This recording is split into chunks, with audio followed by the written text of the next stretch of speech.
start. Honorable members, keeping in mind the desire of the youth to be self reliant, the Kaushal Vikas Abhiyan was launched. Under this Abhiyan, in the last 4 years, on an average 1 crore youth have been trained every year in different skills. In the coming days, more than 15,000 ITIs, more than 10,000 Kaushal Vikas Kendras, and more than 600 Pradhan Mantri Kaushal Vikas Kendras will play a critical role in developing the skill set of the country's youth. Under the Pradhan Mantri Mudra Yojana, which facilitates credit for professional and business requirements, loans worth more than rupees 7 lakh crore have been disbursed to the youth without any guarantee. More than 50 crore people have benefited and over 4 crore 26 lakh first time borrowers have started their business under this scheme. Under Startup India and Stand Up India, my government has provided financial assistance to make the youth self reliant. As a result, in the world of startups, India now figures as a frontline country. The government has linked creation of jobs with tax incentives under Pradhan Mantri Rozgar Protsahan Yojana. Under this scheme, when a young person gets a new job, the EPS and EPF contribution of 12% payable by the employer is being paid by the government for the first 3 years. More than 1 crore youth have already benefited from this scheme. Every parent aspires for a good education for their sons and daughters so that they can succeed in life. Government is stabilizing new educational institutions to provide increased opportunities for professional education of the highest standard. 7 IITs, 7 IIMs, and 14 triple ITs and others are being established. It has been decided to enhance the amount of scholarship and fellowship by more than 25% to encourage research activities in the country. In addition, efforts are being made to further strengthen the foundation of the education system by opening 100 Kendriya Vidyalayas, Eklavya Model Avasiya Vidyalayas in all talukas having a majority tribal population and 62 new Navodaya Vidyalayas. To improve the standard of education, government is following a multidimensional approach.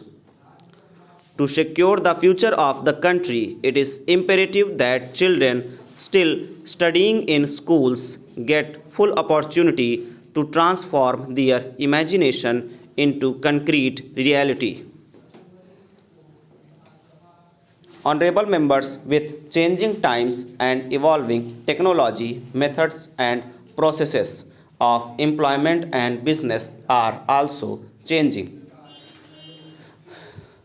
My government is constantly working to ensure the preparedness of youth of our country for such changes.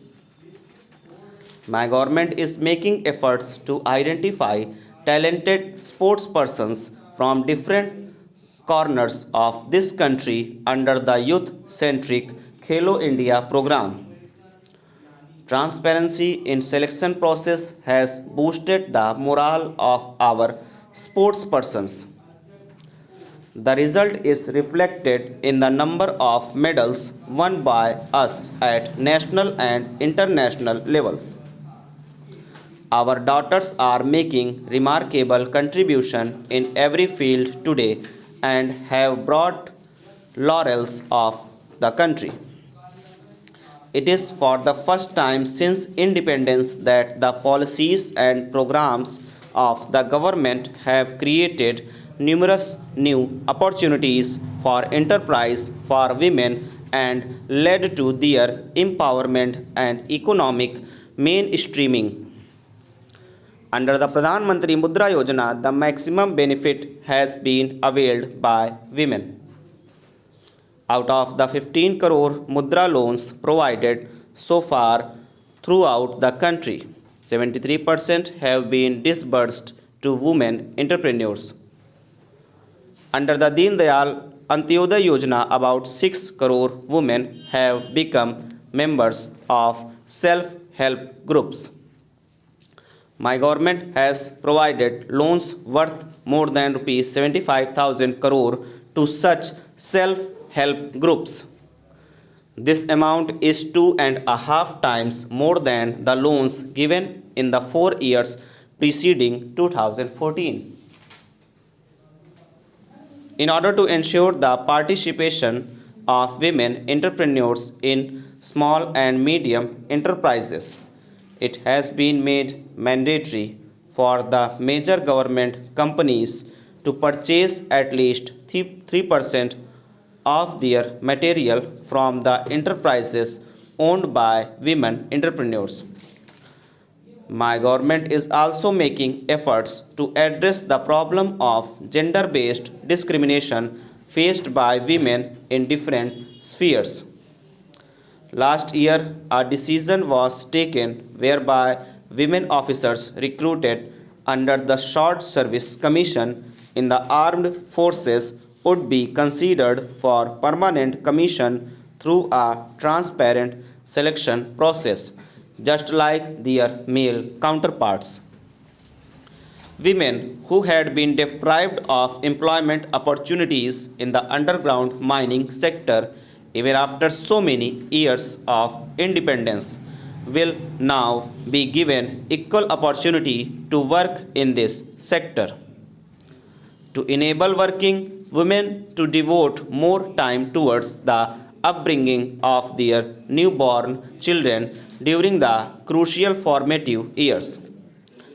The government has enhanced maternity leave from 12 weeks to 26 weeks. Despite the scorching sun, having downpour, snowfall, or any other challenge, the hard working farmers of our country have toiled day and night to produce record food grain harvest. There has also been an increase in dairy and fish production, as also in other areas. Many of you have witnessed village life and the struggles of the farmers. Our farmers are not only the foundation of our economy, but they also keep our traditions alive.